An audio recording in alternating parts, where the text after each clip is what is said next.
Media మిత్రులందరూ నమస్కారం. నా పేరు నాగరాజ్ అండి. నేను ఈ సరస్సార్ హాస్పిటల్లోనే కిడ్నీ ట్రాన్స్ప్లాంట్ జరిగింది. సార్ ఇక్కడ ఉన్న వాళ్ళు అందరము రీసెంట్గా అక్కడ ఉన్న వాళ్ళు అందరూ కూడా సార్ ద్వారా కొత్త లైఫ్ ఉన్నవాళ్ళని. నా వరకు వచ్చేసరికి నేను 2019లో కిడ్నీ ప్రాబ్లం ఎందుకు వచ్చింది నాకు. ఈ 2019లో నేను డయాలసిస్ చేయించుకుంటూ సార్ స్టేజ్కి ఇక్కడికి వచ్చాను. నేను సార్ దగ్గరికి వచ్చే స్టేజ్కి ఆల్మోస్ట్ ఇంకా నా లైఫ్ లేదు అనుకునే స్టేజ్లో నేను ఇక్కడికైతే వచ్చాను. నేను కోమా స్టేజ్లోకి వెళ్ళి ఆల్మోస్ట్ 2 రోజులు కోమాలో ఉన్న తర్వాత సార్ దగ్గరికి రావడం జరిగింది. అప్పుడు నాకు డయాలసిస్ చేశారు. డయాలసిస్ స్టేజ్ నుంచి కిడ్నీ ట్రాన్స్ప్లాంట్ అయ్యి ఇప్పటి వరకు నాకు 4.5 ఏళ్ళు అవుతుంది. ఇప్పటి వరకు ప్రతిసారి సార్ వల్ల నేను బతుకున్నాను. నేను ఈ హాస్పిటల్కి వచ్చినప్పుడు 36 kgs ఉన్నాను. నా బ్లడ్ పర్సెంటేజ్ కూడా ఓన్లీ 4 లీటర్సే ఉండేది. ఆ టైం నుంచి సార్ మమ్మల్ని చాలా కేరింగ్గా, అంటే నాకు 25 years ఉంది అప్పుడు సుమారు. అప్పుడే బీటెక్ అయిపోయి జాబ్ చేసుకుంటున్న స్టేజ్లో ఆల్మోస్ట్ నేను చనిపోదాం అనుకున్న స్టేజ్. అంటే మా నాన్నగారు చిన్నప్పుడే చనిపోయారు. నేను ఇంకా ఫ్యామిలీకి నేనే నిలబడాలి. నా పరిస్థితి ఎలా అయిపోయిందంటే అన్నీ మంచంలోనే, వచ్చింది కూడా వీల్ చైర్లోనే. హాస్పిటల్కి విజయ సూపర్ స్పెషాలిటీ హాస్పిటల్ ఏదైతే సరస్సార్ అభియానం చేస్తున్నారు ఇప్పుడు, ఆ హాస్పిటల్కి నేను వీల్ చైర్ మీద వచ్చాను. కనీసం లేవలేని స్టేజ్ అనమాట. ఆ స్టేజ్లో నన్ను తీసుకొని సారు ఈ హాస్పిటల్లో సారు చాలా కేర్ తీసుకుంటూ మమ్మల్ని ట్రాన్స్ప్లాంట్ వరకు తీసుకెళ్ళారు. 4 నెలల్లోనే నాకు 4 లీటర్స్ బ్లడ్తో వచ్చింది. నేను 10 లీటర్స్ ఉంటే మాత్రమే కిడ్నీ ట్రాన్స్ప్లాంట్ చేయడం సాధ్యమవుతుంది.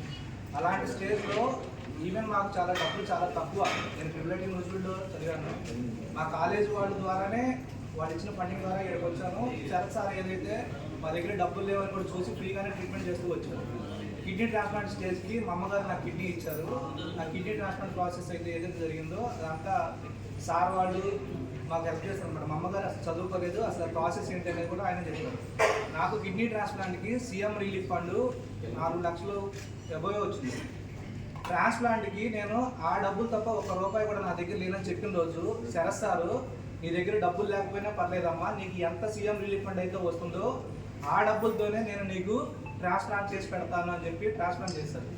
17 days వరకు నేను ఐసీయూలో ఉన్నాను. కిడ్నీ ట్రాన్స్ప్లాంట్ ఐసీయూ అంటారు. ఈ 17 days ఉన్న ఐసీయూలో ఉన్నటువంటి మెడికల్ ఖర్చు కూడా హాస్పిటల్ వాళ్ళే ఇచ్చారు. నేను ఎందుకు చెప్తున్నానంటే సరస్సార్ వల్ల నా ప్రాణం నిలబడింది. ఇప్పుడు నాలాంటి వాళ్ళకి దాదాపు 300 పైన కిడ్నీ ట్రాన్స్ప్లాంట్ జరిగింది. ఎవరైనా ఒక మనిషి ఒక ప్రాణం నిలబడితేనే దేవుడు అంటారు. ఈయన 300 మందికి పైగా మనుషులకి కొత్త జీవితాన్ని ఇచ్చాడు. వీళ్ళందరూ ఎలాంటి పరిస్థితుల్లో వచ్చారు నాకైతే తెలియదు, కానీ అలాంటి స్టేజ్లో ఉన్న నన్ను సరస్సార్ ఆదుకున్నారు. ఈ 17 days ₹1 కూడా బిల్ లేకుండా మమ్మల్ని ఇంటికి పంపించారు. అదే కాకుండా ఈ 3 months మేము అబ్జర్వేషన్ పీరియడ్లో ఉంటాం. ఈ అబ్జర్వేషన్ టైంలో మాకు చిన్న హెల్త్ ఇష్యూస్ వచ్చినా కానీ లేదా ఇన్ఫెక్షన్ వచ్చినా కానీ హాస్పిటల్లో పరిగెత్తుకుంటూ రావాలి. అలాంటి టైంలో కూడా స్కానింగ్లు కూడా చాలా వరకు ఫ్రీగానే చేసి పెట్టారు సరస్సార్. నేను బలంగా నమ్మేది ఏంటంటే అప్పుడు నేను అసలు నా లైఫే లేదనుకున్న స్టేజ్ నుంచి ఓకే నేను నిలబడతాను, నీ కొత్త లైఫ్ వస్తుందని చెప్పింది కూడా సరస్సారే.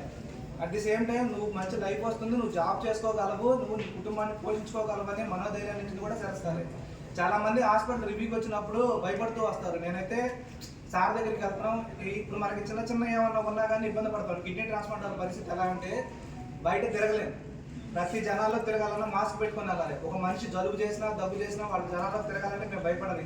మాకు ఇమ్యూనిటీ పవర్ అనేది చాలా చాలా తక్కువ ఉంటుంది. ఒక చిన్న పిల్లడి కన్నా చాలా తక్కువ ఉంటుంది. అందుకని మేము బయట తిరగలేము, జాబ్ చేయలేము. మీలాగా వర్షాల్లో ఆటోమేటిక్గా అందరూ జాబ్లు వెళ్ళి ఎలాగే వస్తారు, అలాంటి పరిస్థితి అయితే మాది కాదు. ఇలాంటి పరిస్థితుల్లో సారు అందరి పరిస్థితిని అర్థం చేసుకొని ఎవరికి ఎంతవరకు కావాలో వీళ్ళు పెట్టుకోగలరా పెట్టుకోలేరని చెప్పని హాస్పిటల్లో చాలా వరకు సాయం చేస్తూ పోతారు. ఇప్పుడు మెడిసిన్ ఖర్చు నేను పెట్టుకోలేను. నాలా చాలా మందికి డిస్కౌంట్ ఇస్తారు మెడిసిన్లో, హాస్పిటల్లోనే రాస్తారు ఈ పర్సన్ డిస్కౌంట్ అని చెప్పని. అలాంటి సిచ్యువేషన్లో అందరికీ హెల్ప్ చేసిన మనిషి. కరోనా 2 వేవ్లు వచ్చింది. కరోనా 2 వేవ్ల్లో అన్ని హాస్పిటల్స్ ఎలా ఉన్నాయో మాకైతే తెలియదు, కానీ ఒక మామూలు మనిషి బతకాలంటేనే కొన్ని లక్షలు ఖర్చు చేసిన విషయం. అలాంటిది కిడ్నీ ట్రాన్స్ప్లాంట్ వాళ్ళకి కరోనా వచ్చిన వాళ్ళకి కూడా సార్ అసలు చాలా తక్కువ ఖర్చుతో, కొంతమందికి అయితే అసలు డబ్బులు తీసుకోకుండా అయితే ఖర్చు సార్ ట్రీట్మెంట్ చేశాడు. ప్రత్యక్షంగా ఇక్కడే కొంతమంది ఉన్నారు, వాళ్ళకి చాలా వరస్ట్ స్టేజ్లో ఉన్నా సరే ₹1 తీసుకోకుండా సార్ వాళ్ళు ట్రీట్మెంట్ చేసిన పరిస్థితి. మేము మీ అందరికీ మీడియా ద్వారా చెప్పేది ఏంటంటే ఒక దేవుడి మీద అభియోగం చేశారు. నేను ఖచ్చితంగా చెప్పగలను, ఆయన వల్ల నా ప్రాణం నిలబడింది. నేను ఈ రోజు నా కుటుంబాన్ని పోషించుకోగలుగుతున్నాను, నేను జాబ్ చేసుకోగలుగుతున్నాను. ఈ మనోధైర్యాన్ని ఇచ్చింది ఆయన. నాలాగా ఎంతో మందికి ఆయన ప్రాణం ఇచ్చారు. చాలా డబ్బులు ఖర్చు చేసుకోలేని వాళ్ళకు కూడా ట్రీట్మెంట్ ఇచ్చారు. అలాంటి మనిషి మీద ఇలాంటి అభియోగం మాకు చాలా బాధ కలిగిస్తుంది. దీన్ని తీవ్రంగా ఖండిస్తున్నాము. నేనే ప్రత్యక్ష ఉదాహరణ, నాలాంటి వాళ్ళు చాలా మంది ఉన్నారు, వాళ్ళు కూడా మాట్లాడతారు. ఈ అవకాశం ఇచ్చినందుకు, వీడియో ఇచ్చినందుకు నాకు ధన్యవాదాలు. నా పేరు నాగరాజ్ వర్మ.